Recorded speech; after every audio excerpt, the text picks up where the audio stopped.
Alright, let's have a look here. Any new isekai out this season? Eminence in Shadow, Shield Hero. Ah, what's this? Frieren.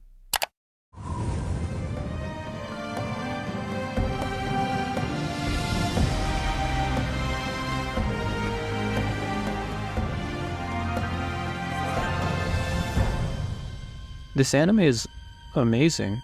And wait, it's a fantasy, but it's not isekai? Woo! Yeah, baby! That's what I've been waiting for! But in all seriousness, thank God. After years of a non-isekai fantasy anime drought, we finally got a fantasy anime that has the artistry to bring up some emotions. It's an anime that revolves around the concept of the human experience, or I guess in this case, the elf experience. And this is the type of anime that has the aptitude to grasp you at the collar and never let go. You'll never see anime the same again. Right from the get-go, it sets the tone and gets you familiar with the quirky dynamics of our cast. So, let's get acquainted with said cast. There's Aizen, aka Aizen, a drunk priest called Hyder, Frieren who has a magic kink, and Himmel, who's more or less the pretty boy. Oh no, my boy, what happened to you? Oh.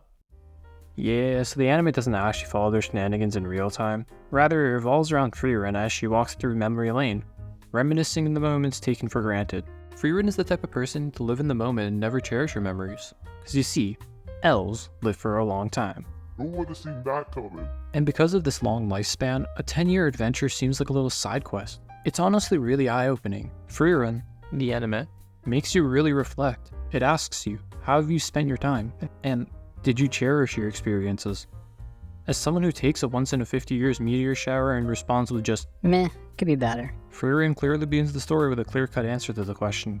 But as she continues to journey aimlessly, casually satisfying her magic fetish, she starts to recognize the innate value of time. She learns the human notion of embracing the moments in the moment. She starts to appreciate not only her time, but the time spent with those around her. She starts to appreciate the company she's blessed with. It's an anime that really takes its time to genuinely hook you. The characters in the world, they complement each other, displaying on screen the dynamics of the human psyche. Frieren has a hobby of collecting random magic, and it's a fairly central part of her identity. But the magic in this story was only ever a catalyst for Frieren to use for the sake of Frieren's growth. But you know, I gotta come clean about something. The thing is, I sorta lied to you. Frieren's journey wasn't all that aimless after all.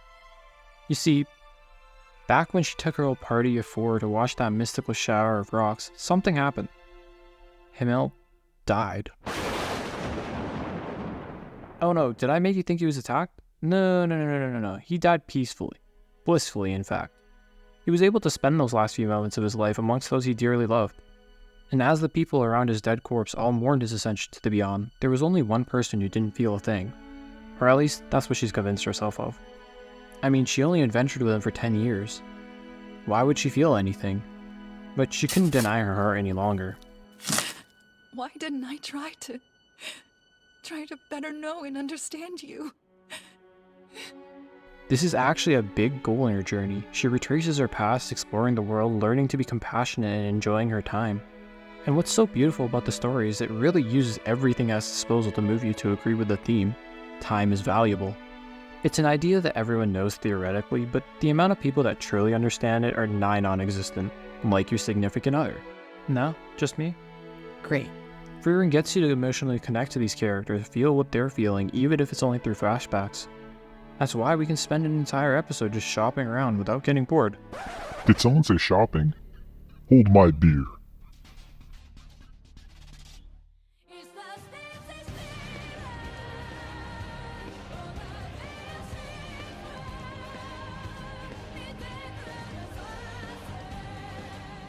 Every moment of our lives is something valuable and we constantly take it for granted. I know no one likes being reminded, but people die when they are killed. And Frieren has to live her entire life knowing that no matter how much she starts to appreciate her companions, many of them are long gone. It's bittersweet. You only really start to appreciate things once they're gone. So what more can you do but look forward and appreciate what you have? And that's exactly what Frieren does. Frieren has Fern now. She can make well on her past mistakes. This is her opportunity for redemption. An anime doesn't need to be an isekai for someone to reflect on their past. I mean, give me all the isekai you want, but sometimes when an anime like this comes along, you just lose yourself. You completely forget about the genre or the malice score. You become absorbed in the world designed by the author, lost in the beauty of the animation and the emotions of the characters. But all of this doesn't mean you should forget about the past. Like I said, Frieren teaches us to appreciate the moments as they go by, but it also shows us how the past can propel you to become a better person and flourish. When you think of fantasy anime, you think of some great adventure with some grand purpose or end goal. But if you just slow down, you'll realize fantasy isn't about the end goal, but rather about the journey itself. Yeah, I know, cliche, whatever. But honestly, One Piece wouldn't be so grand without the steps up to the top. Frieren just takes this cliche and uses it as the premise for the entire show. We've already defeated Demon Lord, become the heroes, and our legacy lives on. But of what value is that journey without cherishing the things that brought us to that point? In my mind, Saito Keiichiro really sold that whole notion. The anime feels like a nostalgic walk through the park. The entire anime feels like a moving painting, dynamic and beautiful at all times. With a world this beautiful, I'm just surprised there aren't any influencers trying to trash the place for some likes. But in direct opposition to the landscape of the internet, Frieren is just a wholesome show, not much more to say. It's deep, but it's not going to hurt your head. It's a relaxing show, something to watch and feel warm inside. So if you're looking for a super fight heavy battle fantasy, are you okay? Why are you watching this video? Here, I'll point you in the right direction. I'll give you an anime real men watch. What, you thought real men don't watch Frieren? Come on, you misogynist, get with the times, it's 2023. Okay, fine, I'll give you another show, but this time no do-overs. Jokes aside, this anime is really beautiful. It's one I really recommend you check out, if you haven't already seen the thousands of videos recommending it. 2 cents. If you're a Frieren enjoyer, you're obligated by the heavenly principles to subscribe to this channel. That's about it. Peace. 何をしてる？立てよ、父さん。